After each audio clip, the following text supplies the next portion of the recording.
Social മീഡിയയിൽ സ്ട്രേഞ്ചേഴ്സുമായി നിങ്ങൾ chat ചെയ്യുന്ന സമയത്ത് ചില കാര്യങ്ങൾ ശ്രദ്ധിച്ചില്ല എന്നുണ്ടെങ്കിൽ പോക്സോ കേസിലെ തന്നെ പ്രതിയാകാനുള്ള സാധ്യതയുണ്ട്. നിങ്ങൾ ചാറ്റ് ചെയ്യുന്നത് ഒരു മൈനർ ആയിട്ടുള്ള കുട്ടിയുമായാണെങ്കിൽ ആ കുട്ടിയോട് നിങ്ങൾ സെക്ഷുവലി ഉള്ള ചാറ്റിൽ ഏർപ്പെടുകയാണെങ്കിൽ ആ കുട്ടിക്കോ ആ കുട്ടിയുടെ പാരന്റ്സിനോ നിങ്ങൾക്കെതിരെ പോക്സോ ആക്ട് പ്രകാരം ക്രിമിനൽ കംപ്ലൈന്റ് നൽകാവുന്നതാണ്. ഒരു പക്ഷേ ഈ മൈനറുടെ കൺസെന്റോട് കൂടിയായിരിക്കാം നിങ്ങൾ ചാറ്റിൽ ഏർപ്പെട്ടിട്ടുണ്ടാവുക.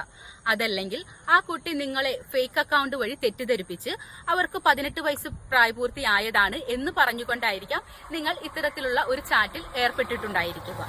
എന്നിരുന്നാൽ പോലും നിങ്ങൾ ഈ കുറ്റത്തിൽ നിന്നും കുറ്റവിമുക്തനാകുന്നില്ല.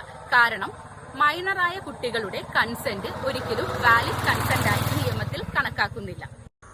അതുകൊണ്ട് തന്നെ ഇത്തരത്തിലുള്ള മെസ്സേജുകൾ സോഷ്യൽ മീഡിയയിൽ നിങ്ങൾ അയക്കുന്നത് വഴി നിങ്ങളുടെ എൻറ്റയർ ലൈഫിനെ ഇല്ലാതാക്കുന്ന ഒരു കേസിലേക്കായിരിക്കാം നിങ്ങളുടെ ലൈഫ് എത്തിച്ചേരുന്നത്. So be careful. നിങ്ങളുടെ ലൈഫ് നിങ്ങളുടെ വിരൽത്തുമ്പിലാണ്.